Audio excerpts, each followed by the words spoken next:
Muito bem, então, aula de número 5 de Fundações e Tecnologias da Construção.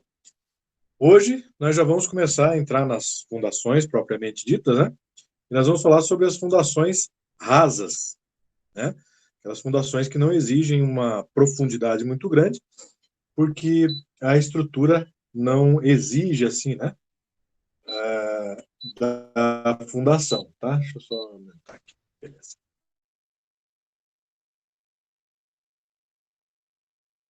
Passar no início algumas peculiaridades, mas eu não vou me aprofundar muito, porque senão fica muito cansativa a aula, tá? Então, eu só vou passar por alto alguns conceitos aqui, e depois a gente vai fazer alguns exercícios ali de exemplo, tá bom? Então, aqui na introdução, por exemplo, diz o seguinte, que para a gente obter um desempenho, né, satisfatório desse tipo de fundação, ou seja, das fundações rasas, elas precisam ter duas características principais. Então, elas devem ser seguras contra a ruptura, em geral, no solo que é suporta. Então, o solo tem que estar firme o suficiente, né, para poder suportar essa fundação que está justamente sobre esse solo em questão, né? Elas não podem sofrer deslocamento ou recalque excessivo, tá?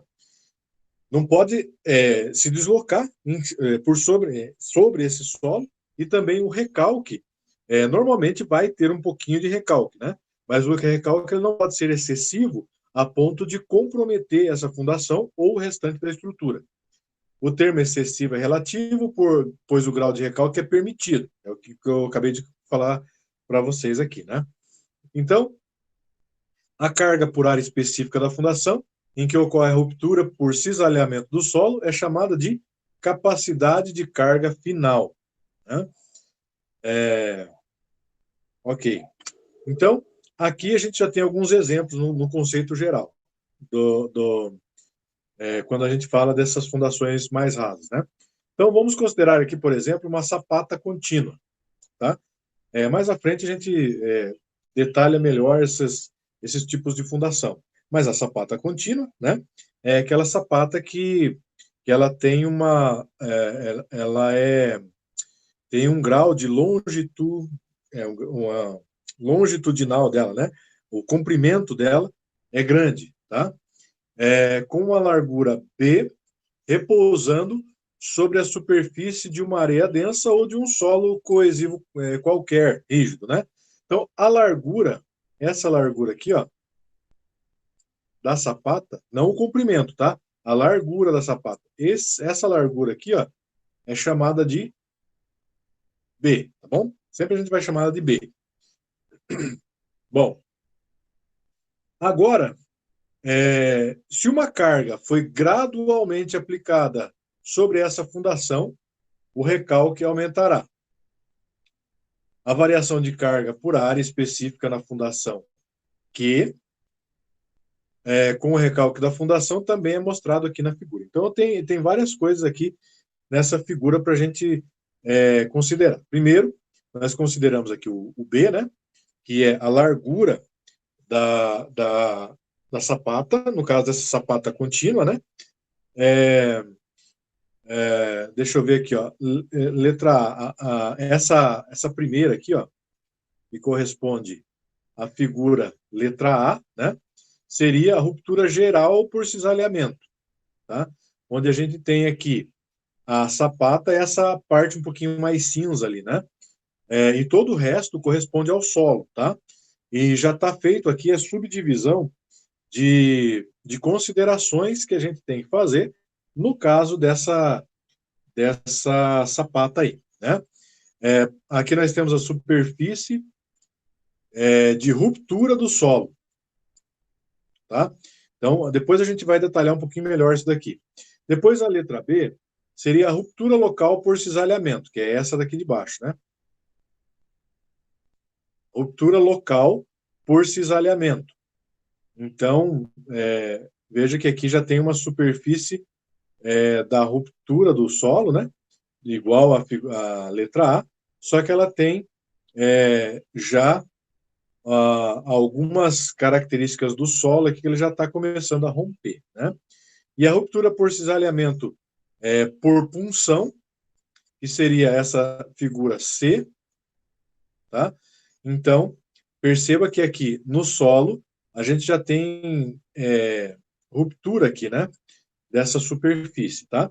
E as representações dessas figuras no gráfico, como é que ela ficaria no gráfico aqui, tá? Essa tá aqui. Então, a gente tem aquela onde o Q, né? Ele é o pico de consideração quanto a ruptura na superfície e assim por diante. Então, a gente vai conversando um pouquinho mais sobre isso nos próximos slides. Então, por exemplo, aqui, ó, largura B repousando sobre uma superfície de areia densa, que é o slide anterior, né? Como mostrado na figura aqui abaixo. Agora, se uma carga foi gradualmente aplicada, o recalque aumentará, como estava lá no slide anterior. Então, a variação da carga por área específica na fundação Q, olha aqui, ó, a variação da carga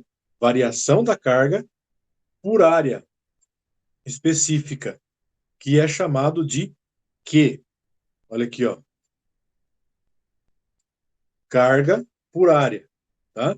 Um carregamento pela área onde ele está incidindo. Com o recalque da fundação é também mostrado na figura. Então, aqui a gente está vendo, considerando essa figura aqui embaixo, né?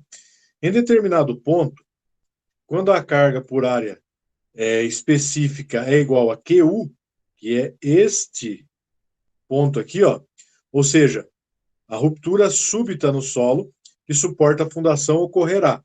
Então, sempre que tiver o U junto com o Q, ou às vezes até em outros exemplos, né, significa ruptura, tá? E a ruptura na superfície do solo se estenderá para a superfície do terreno. Ou seja, com a fundação incidindo carga ali no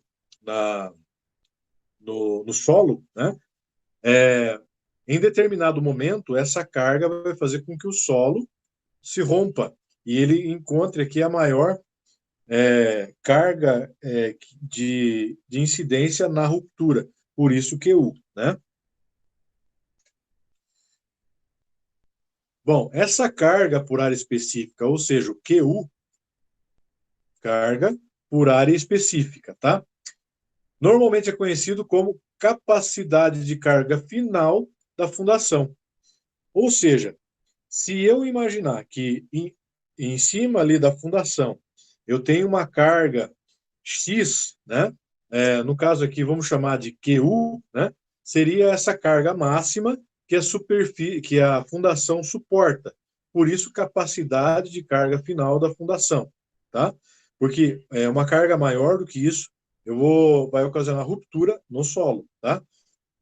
Quando essa ruptura súbita no solo ocorre, ela é chamada de ruptura geral por cisalhamento, tá?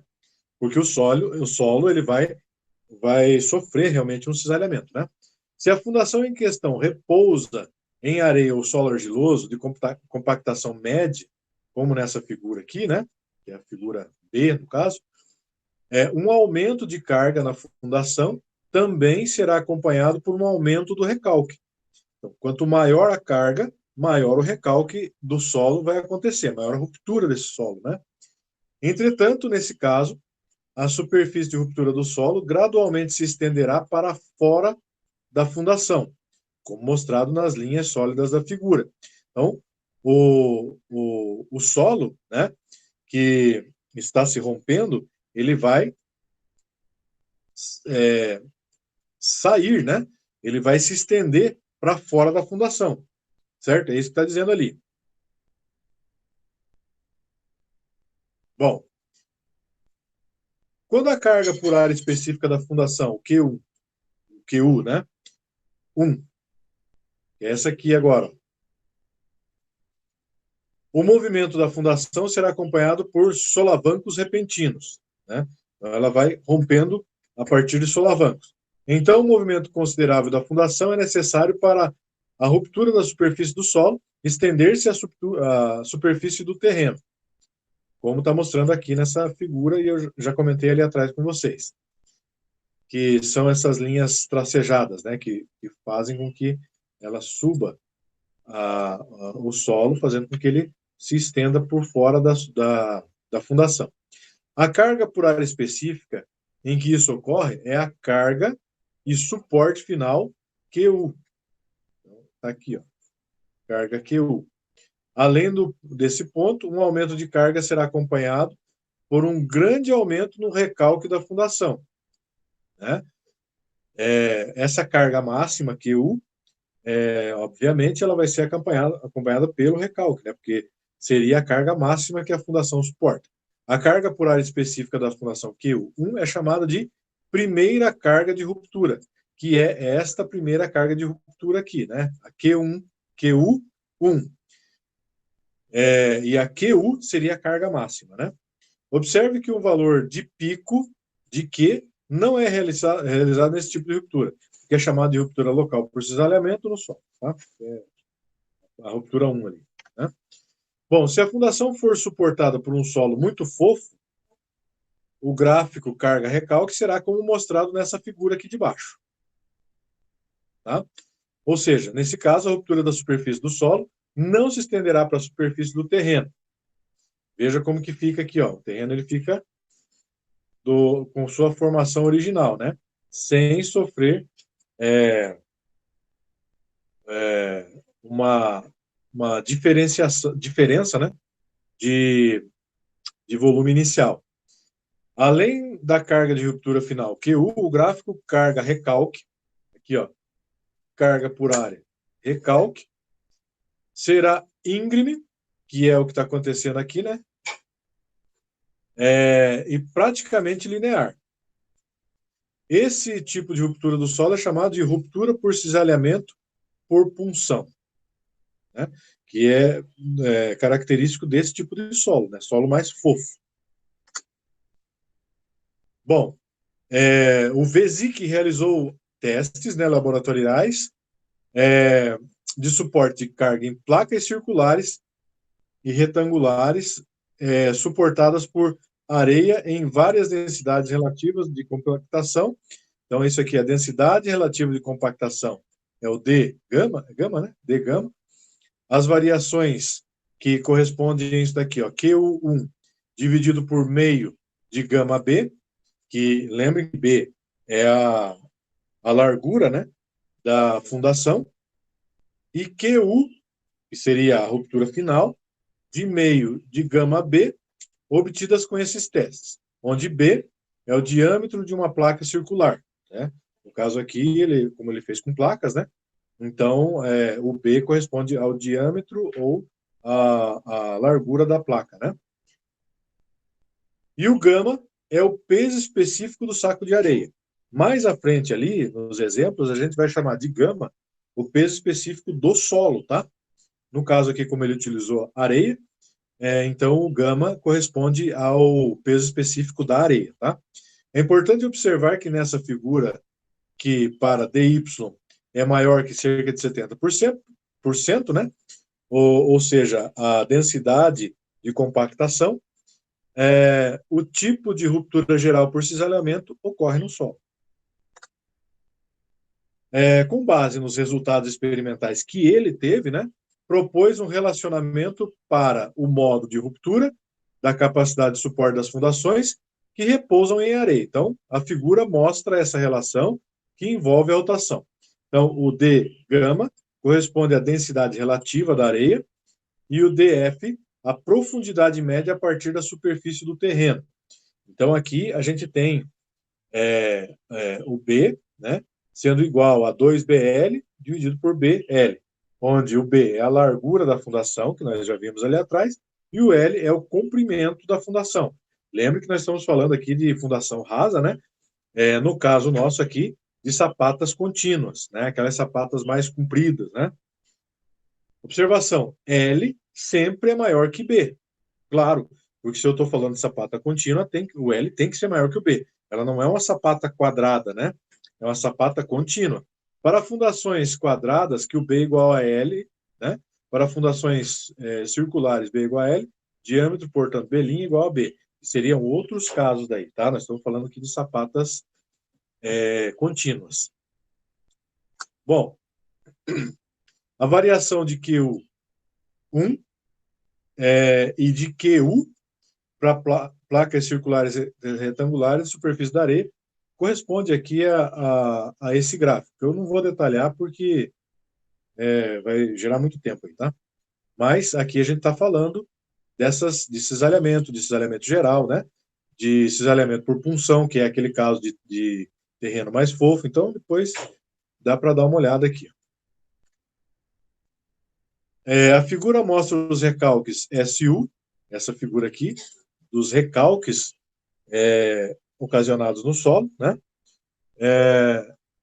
Das placas circulares e retangulares do experimento lá, né? Na superfície de uma areia na última carga. Então, a figura indica uma variação geral de SU dividido por B, com a densidade relativa da compactação da areia. Assim, em geral, podemos dizer que para as fundações há uma profundidade rasa, que é o caso, né, do estudo que a gente está tendo aqui, ou seja, DF dividido por B, a carga final pode ocorrer a um recalque da fundação de 4 a 10% de B, ou seja, da largura, né, de 4 a 10% da largura da fundação. Esse seria o recalque possível, né? Essa condição surge em conjunto com uma ruptura geral por cisalhamento no solo. No entanto, no caso de ruptura local ou por cisalhamento por punção, né, ruptura local ou cisalhamento por punção, a carga final pode ocorrer em recalques de 15 a 25% da largura da fundação B, que são os casos de terreno mais fofo, né? Bom, de Beer, em 67, forneceu resultados experimentais de SU dividido por B, onde SU é o diâmetro circular da placa do experimento, né? Para DF dividido por B igual a zero, com uma função de gama B, e densidade relativa D, ali é DR, tá? Esses resultados expressos na forma dimensional, com gráficos SU dividido por B, e agora eu vou tentando ser mais prático aqui, tá? A partir disso, então, surgiram algumas equações, tá? O DR é uma fração para fins de comparação, e o DF dividido por B tem que ser maior que zero, o SU dividido por B. Então, a partir desses experimentos aqui, que a gente tem mais um gráfico que foi estabelecido nesses experimentos, onde a gente tem ali a porcentagem de recalque do solo, da areia que eles fizeram os testes, né? Foram sendo desenvolvidas as equações. Então, aqui nós temos duas delas, tá? Elas foram se desenvolvendo até chegar numa equação que eu já vou chegar lá na frente.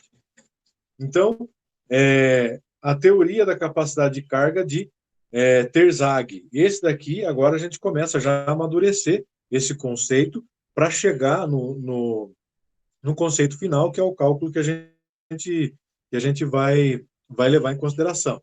Então, o Terzagh foi o primeiro a apresentar uma teoria abrangente para a avaliação da capacidade de carga última de fundações rasas, tá? De acordo com essa teoria, uma fundação rasa, ela acontece se a profundidade DF, que é o caso aqui na figura, né, já estudamos ela, for menor que ou igual à largura da fundação. Então, essa profundidade dela no solo tem que ser menor ou igual do que a largura da própria fundação, dessa sapata contínua, por exemplo, tá? Outros investigadores, no entanto, sugeriram que as fundações em DF, que é a profundidade que a sapata fica enterrada ali no solo, né, igual a 3 a 4 vezes a largura, podem ser definidas como fundações rasas também. Então, aqui a gente tem, olhando aqui algumas características dessa fundação, perceba que a gente tem nas setas ali todo o direcionamento de carga sobre o solo, tá? Naquelas setinhas pretas ali. O B é a largura da fundação, tá aqui, né, o B. O gama é o peso específico do solo, a aderência do solo é o C', e o ângulo de atrito é esse φ. Agora vamos achar aqui, ó, o ângulo está aqui, ó, esse ângulo aqui, tá? Aqui do outro lado também eu tenho um ângulo, né, ângulo de atrito, enfim. Sempre que eu tiver um ângulo, a gente já vai estudar um pouquinho melhor essa angulação ali e tudo mais, tá? O C', deixa eu só achar aqui ele. Ó, tem aqui o ângulo alfa também, né, no triângulo, a gente já vai falar do triângulo ali. Tá. Rupturas de capacidade de carga do solo sobre uma fundação contínua em sapata contínua, rígida e áspera. Então, esse é o caso, né? Sapatas contínuas. Tá certo? Então, vamos lá. Então, ele sugeriu que para uma fundação contínua, ou em sapata contínua, né, o Terzaghi, quando a relação largura-comprimento se aproxima do zero, a superfície de ruptura do solo em carga última pode ser assumida como semelhante ao mostrado naquela figura anterior, que eu coloquei ela de novo aqui, tá? Observe que esse é o caso da ruptura geral por cisalhamento, né? Que foram os casos que a gente viu ali atrás, né? De terrenos não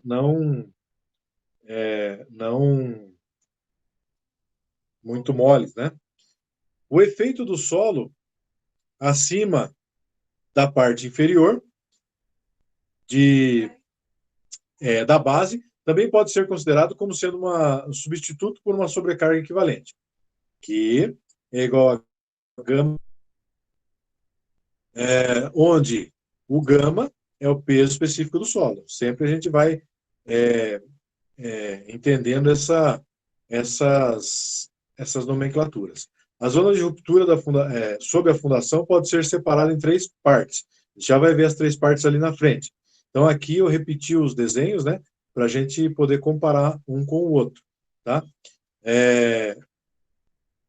Porque o que está falando nesse slide aqui é o semelhante daquela primeira figura que eu coloquei ela novamente aqui, tá? Então, o que são as três possibilidades aí? A zona triangular ACD, imediatamente sobre a fundação. O que é o ACD? Aqui, ó. ACD. Aqui, ó. Esse é o triângulo, tá? Da incidência da fundação de sapata contínua sobre o solo. Ele forma esse triângulo aí, né?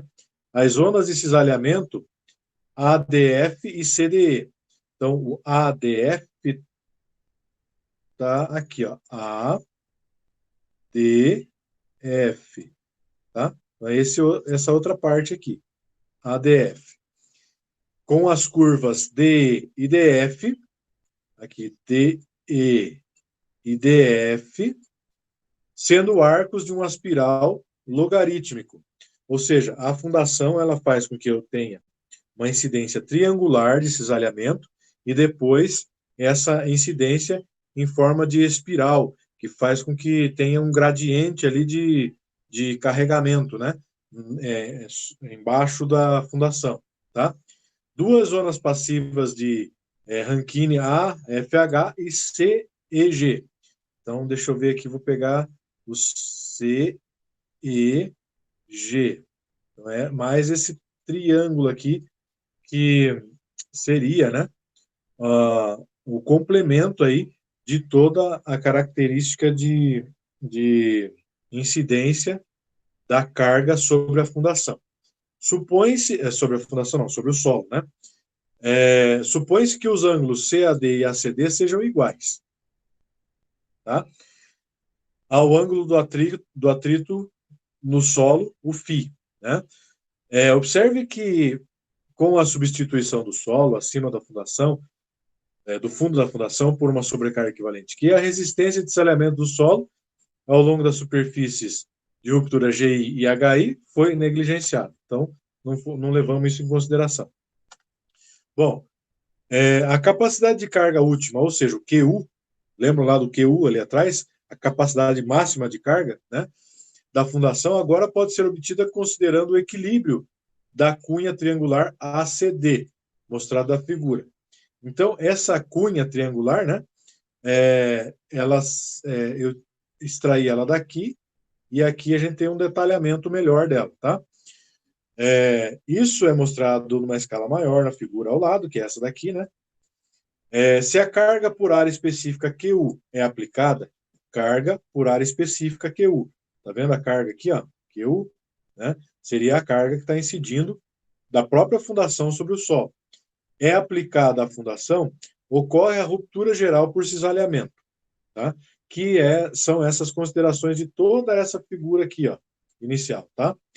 A força passiva PP atuará em cada uma das faces cunhadas no solo ACD. Então, essa força aqui, ó, PP, ela vai resistir, né, a cada uma das faces dessa cunha. Nós estamos falando aqui de solo, né? Então, isso não é assim, não existe uma lâmina ali. É o próprio solo reagindo com relação à fundação sobre ele. Então, é representado pelo PP, né? Nesse caso aqui. Isso é fácil de conhecer se imaginarmos que AD e CD, então o AD e o CD, são duas paredes que estão empurrando as cunhas do solo ADFH. Deixa eu traçar aqui para vocês. ADF, né? H, tá? Então está sendo empurrado, né? Essa parcela do solo para um lado e para o outro. E CDEG, que é o outro lado daí, respectivamente, para provocar a ruptura passiva de PP. PP deve ser inclinada com um ângulo alfa, né? Então está aqui o ângulo de PP, ele está aqui, né? E que é o ângulo de atrito no muro, ao desenho perpendicular para as faces da cunha, isso é, AD e CD, que são essas duas faces aqui, né? Ele está incidindo. Nesse caso, o ângulo alfa deve ser igual ao ângulo de atrito do solo, ou seja, o φ. Né? Então, este ângulo aqui, ó, esse ângulo aqui tem que ser igual a esse ângulo aqui. É isso que ele está querendo dizer. Como AD e CD são inclinados a um ângulo φ em relação à horizontal, a direção PP deve ser vertical. Obviamente, né? Uma é horizontal, a outra é vertical. Considerando a unidade de comprimento das fundações, só um pouquinho lá. Temos para o equilíbrio. Então, agora aqui nós começamos a analisar a equação que a gente vai utilizar lá na frente. Então, o B é o B dividido por 2. O W é o peso da cunha do solo ACD. E o C é a força de coesão que atua nessa face aí. Tá? Então, essas considerações que a gente está fazendo, a gente só está caminhando para entender a equação lá na frente. Tá? Ou seja, 2BQU vai dar o mesmo que isso daqui, que está tudo representado nas forças que estão incidindo nessa figura ali. A pressão passiva na equação anterior, aquela que a gente acabou de ver, é a soma das contribuições do peso do solo, γ, e de coesão, C, e a sobrecarga, Q. Essa figura abaixo aqui, que é uma sequência, né, apresenta a distribuição da pressão passiva de cada um deles, a cada um desses componentes na face da cunha CD. Assim, podemos escrever a equação PP igual a toda aquela parcela ali, essa somatória ali na frente, né? Lembrando que K gama, né? KC e KQ são coeficientes de empuxo do solo, tá? Que são funções do ângulo de atrito φ. Aquele ângulo de atrito que a gente viu lá, né? O ângulo φ, que é o mesmo, até aqui ele, né? O ângulo φ, que é o mesmo ângulo do PP, lá, né?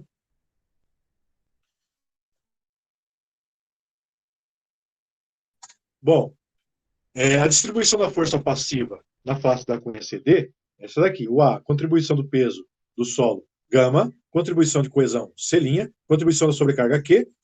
Lembrando que o H significa B, tangente de φ, e o PP é meio de gama, H ao quadrado, KY, e toda aquela parcela ali da frente. Eu não vou ficar me atendo muito nessas fórmulas, porque a gente vai focar no final lá, tá? Então, combinando as equações, a gente tem, né? Q igual a C' NC, onde o NC é isso daqui, o NQ é isso daqui, e o N gama é isso daqui, meio de tangente de φ, tudo tem a ver com aquela angulação lá, né? Onde o NC, o NQ e o N gama são fatores da capacidade de carga, né, da própria fundação. E o NC, ou melhor, os fatores de capacidade de carga NC, NQ e N gama são, respectivamente, contribuições de coesão, de sobrecarga e o peso específico do solo para a capacidade de carga limite. Capacidade de limite de carga. Então, agora, o KC, o KQ e o K gama, o Terzag utilizou o método aproximado para determinar a capacidade limite QU.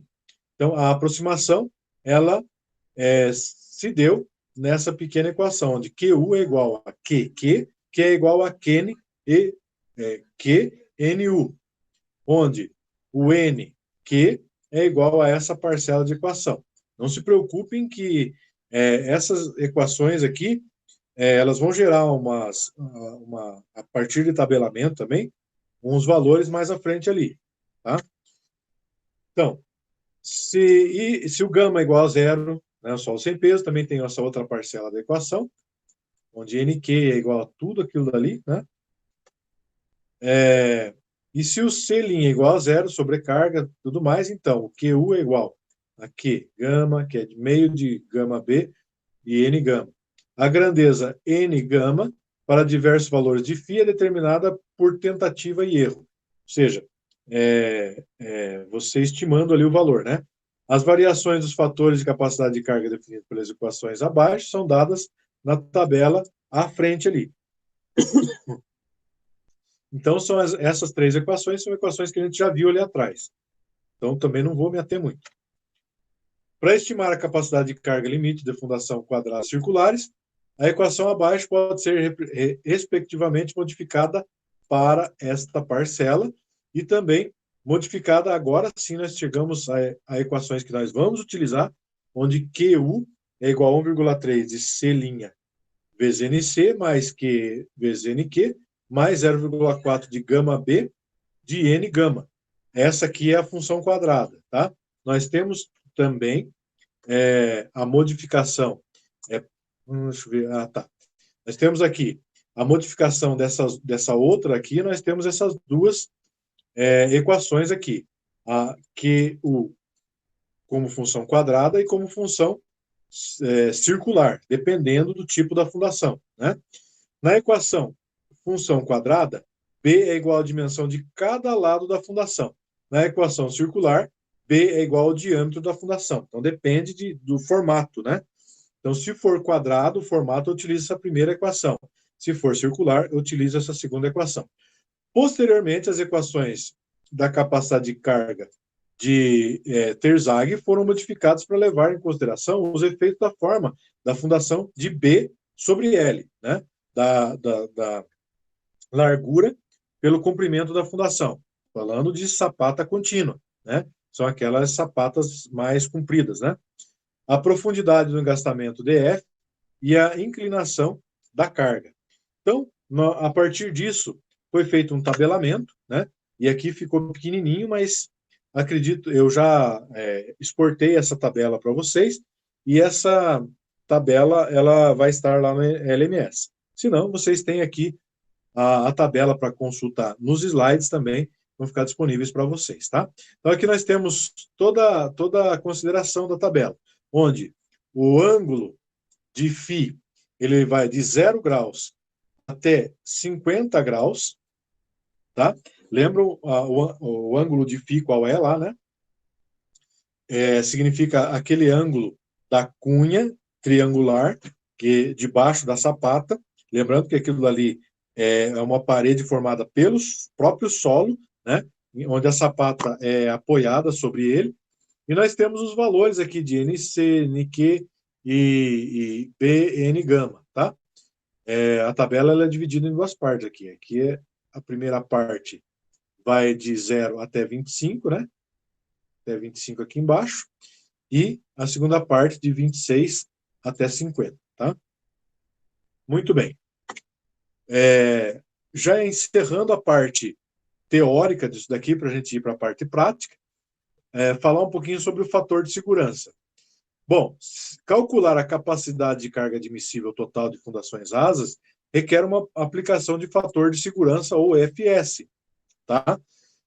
A capacidade de carga total, ou Q total, é igual a QU dividido pelo fator de segurança. Por que isso? Porque a gente nunca vai trabalhar no limite dos materiais e do solo, né? Porque senão você corre o risco de ter o recalque excessivo ou colapso da estrutura, né?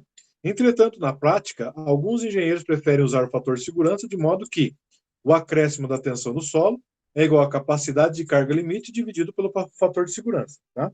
Ou seja, a capacidade limite da carga lá dividido pelo fator de segurança seria esse acréscimo da tensão no solo que você vai considerar na carga de toda a sua estrutura, entendeu? A partir disso, você não sobrecarrega o solo, certo?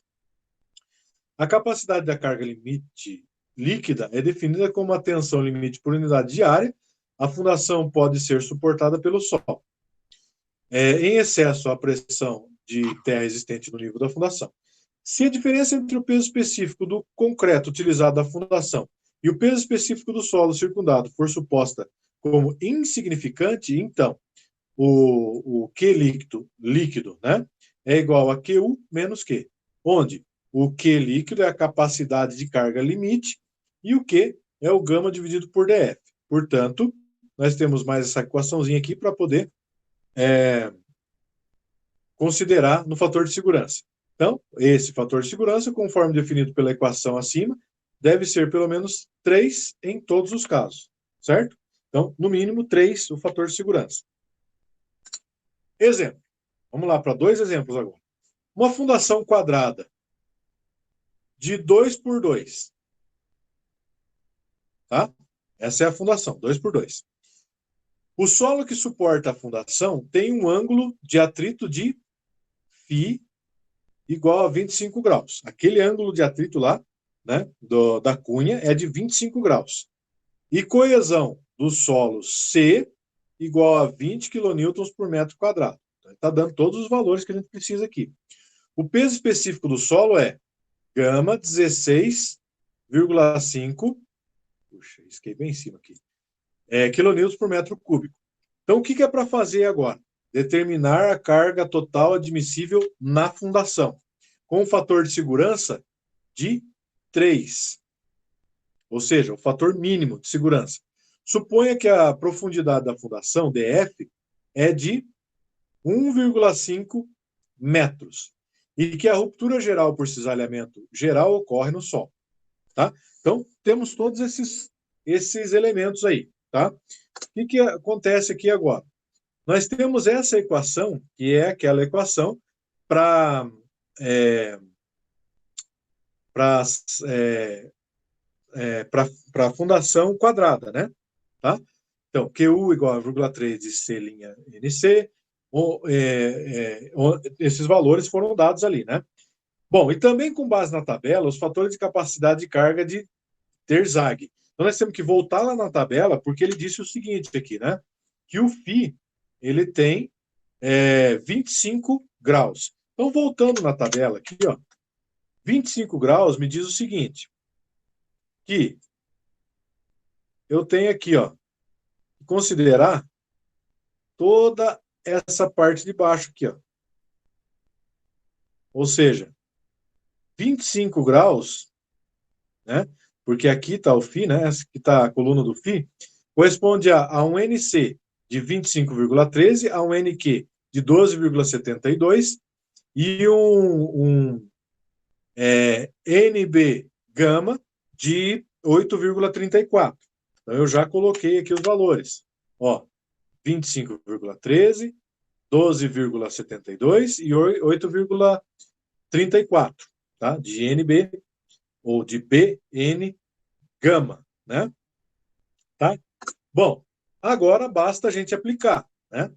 O que eu tenho aqui, ó? O meu QU, ele é igual, olha só, 1,3 da equação, tá aqui, vezes 20. Por que vezes 20? Porque é o C'. O exercício disse que o C', que é a coesão, né, do solo, é de 20 quilonewtons por metro quadrado, tá? Então, substitua ali, e o meu 25,13, que corresponde ao meu NC lá da tabela, tá? E assim eu vou colocando todos os valores que eu já encontrei, tá? 1,5, 16,5 e assim vai, de acordo com tudo que eu encontrei lá atrás, né? Ou seja, o meu QU, que é a capacidade de ruptura, lembra? É de 1.078,29 quilonewtons por metro quadrado. Portanto, né, essa seria a carga, a carga de ruptura do solo. Porém, o que ele está falando aqui? Ó? O que ele pediu lá atrás? Ó? A carga total admissível da fundação. Isso que foi pedido. Tá? Então, qual é a carga total admissível que eu posso ter nessa fundação? Eu pego a minha carga de ruptura e jogo o fator de segurança. Então, a carga total é igual a carga de ruptura dividido pelo fator de segurança. Qual era o fator de segurança ali? 3, né? Ou seja, a minha carga total ela vai ser de 359,5 quilonewtons por metro, tá? Essa é a carga máxima, já considerando o fator de segurança, para a carga total, né? Tá. Agora, a carga admissível, né, por área específica da fundação é Q igual a 359,5 de B ao quadrado, tá? 359,5 de B, de 2 vezes 2, né, que é o B, que vale 2. Aqui no começo do exercício, ele falou, né, que é uma fundação de 2 por 2, né? Tá? Então, significa que a minha carga total admissível é de 1.438 quilonewtons, tá? Essa é a carga total que eu posso incidir sobre este solo, tá? Beleza, matamos esse primeiro. Agora vamos para o segundo. Baseado nas informações daquele primeiro exemplo, suponha que os parâmetros de resistência ao cisalhamento do solo são os mesmos, tá? Ok? Ou seja, eu tenho lá 25 graus de inclinação de φ, né? E tudo mais. Uma fundação quadrada medindo B por B, que é a mesma dali de trás, será submetida a uma carga total admissível de 1.000 kN. Aqui atrás, nós achamos 1.438. Nós não estamos falando da mesma fundação, porém, uma fundação semelhante àquela que tenha parâmetros, os mesmos parâmetros, com o fator de segurança 3 e o DF de 1 metro. Lembra que o DF na outra aqui era de, deixa eu ver, era de 1,5 metros, né? Nesse segundo exemplo aqui, é de 1 metro só. Então, o que é para fazer? Nesse caso, determinar o tamanho do B, da largura da fundação. Vocês conseguiram entender que são dois exercícios opostos um do outro? Num deles eu estou achando a carga máxima que eu posso incidir sobre aquele solo, achei a carga máxima. Agora eu estou voltando e vendo a largura máxima dessa fundação. Tá? Então, vamos lá. Vamos solucionar essa bronca aí. A carga total admissível é de Q igual a 100, a 1.000 quilonewtons, com fator de segurança 100. Né? Assim, a carga total QU é igual a Q vezes SF, que é igual a 1.000 vezes 3. Tá? Ou seja, a minha carga ali vai ser de 3.000 quilonewtons. certo? Bom, para eu achar essa minha largura, eu posso utilizar essa equação aqui, onde eu já tenho o QU, que é a carga máxima, é igual a 3.000, que eu acabei de encontrar, dividido por B ao quadrado, né?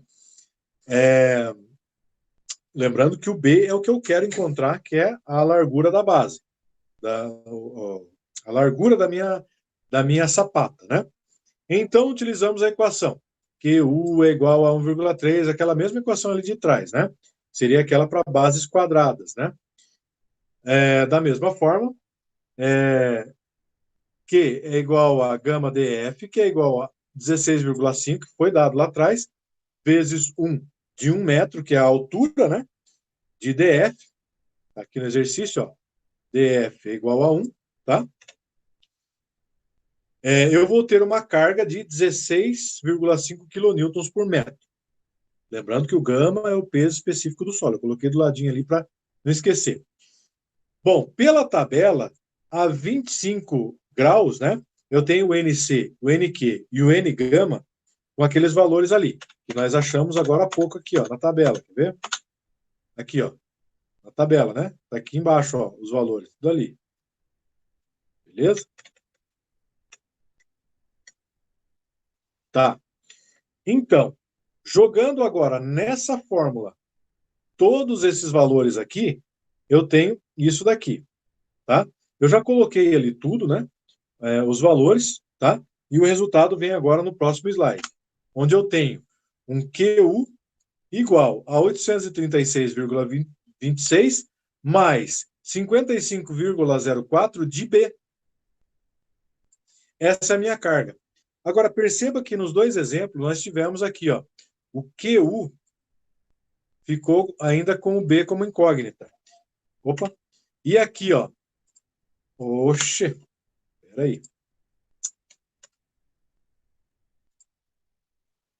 E aqui, ó, eu ainda com o QU, eu fiquei com o B como incógnita, porque eu não tenho esse valor de B ainda, né? É exatamente ele que eu quero na minha equação aqui, ó. Esse valor de B, ó, que eu quero, né? Então, o que eu posso fazer agora? Eu posso combinar essas duas equações que eu encontrei. Aquela ali de trás, do QU, e essa daqui do QU, onde eu tenho 300 dividido por B ao quadrado, que é essa primeira, né? Aqui, ó, 300 dividido por B ao quadrado, e eu tenho essa daqui, ó, 836 e tudo mais, tá? Igualando as duas, agora ficou fácil de eu encontrar o B, né? Então, por tentativa e erro, eu tenho um B agora igual a aproximadamente 1,8 metros, que seria a largura da minha sapata. Beleza?